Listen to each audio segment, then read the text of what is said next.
have the capabilities to deploy androids to the surface in great enough numbers to maintain order.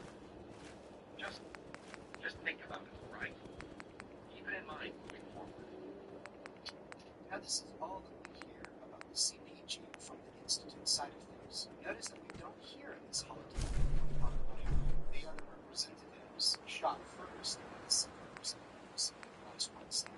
In fact, this very holodeck talks about wanting to deploy androids to the surface to maintain order.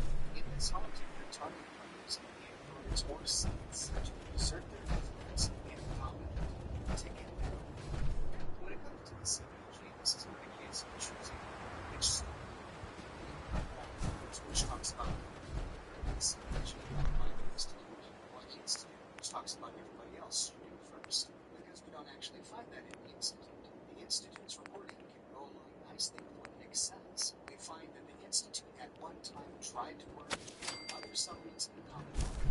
Those submarines were supported because the Institute liked. They came in from the sun, and they killed everybody. They just needed to hire some few sounds.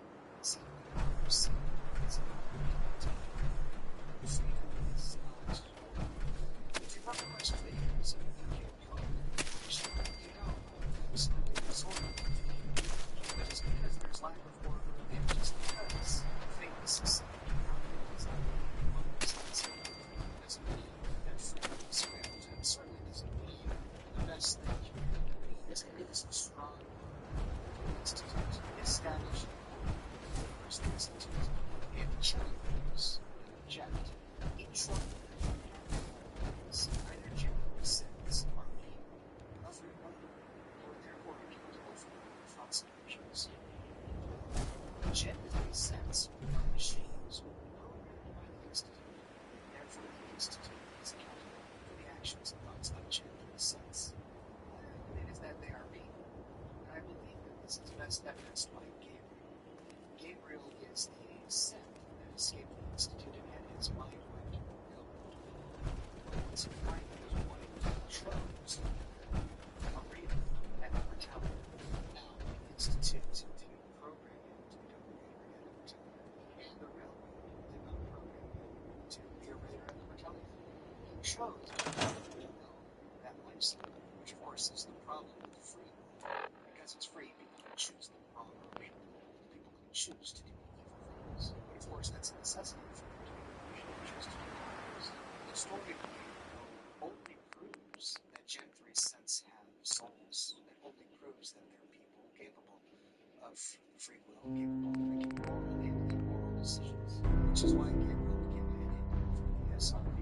Report anything suspicious to the SRB. The Synth Retention Bureau, the SRB, that's another interesting point. Before the Gen 3 Synths existed, there was no SRB. The SRB was not needed. There was no need for a Synth Retention Bureau because the Gen 1 Synths and the Gen 2 Synths did not leave. There was no need for them to be retained. That's because they were true robots. The Gen 3 Synths, however, need retention. We need an entire bureau dedicated to the retention of Gen 3 Synths. This is not just due to the efforts of the railroad, this is due to the very nature of Gen 3 Synths to begin with. As we learned from the questline with Liam Benet, there are scores of Synths living and working out of the Institute who believe that they are slaves and want to be free. You ready to help the Synths escape? All 13 of them? There are no Gen 2 Synths who believe that way. There are no Gen 1 Synths that think that way. Only Gen 3 Synths have the desire for freedom. I believe the SRB is more evidence that Gen 3 Synths are people, because if they weren't, you wouldn't need it. It's also more evidence that the Institute is more interested in their own power, maintaining their own power, and exerting their will on the Commonwealth than helping it. Each of the different bureaus within the Institute exists really only to help the Institute. They do experiments for the sake of doing experiments. They're scientists because they want to be scientists. They are curious because they're human. Humans are naturally curious, and so they perform experiments, but not necessarily to help the people of the Commonwealth, really only to satisfy their curiosity or to help the Institute itself. Remember that the Institute has been around for over 200 years. Many of the experiments that they have undertaken have been going on for over 100 years, like the FEV program. They've had plenty of time to publish research and to enact programs that help the common man.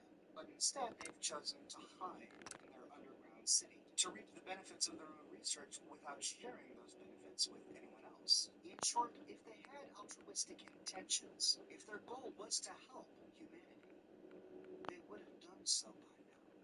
They've had plenty of time.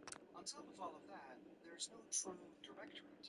Instead, the Institute is ruled by the tyranny of the director. And this is something that many other people have noticed, and many would agree with me on. And that's that Father is a really bad director. He makes poor decisions, and he's a brutal tyrant. You would think that in some scientific utopia, there would be some semblance of democracy, or that the director would at least value the opinion of the incredibly smart scientists that are working for him before making decisions. But that is not the case with Father. There is no discussion once Father has made a decision. We see this most clearly when Father decides to appoint you, the sole survivor, as director of the Institute. Well, I am not overly fond of letting my own mother in harm's way.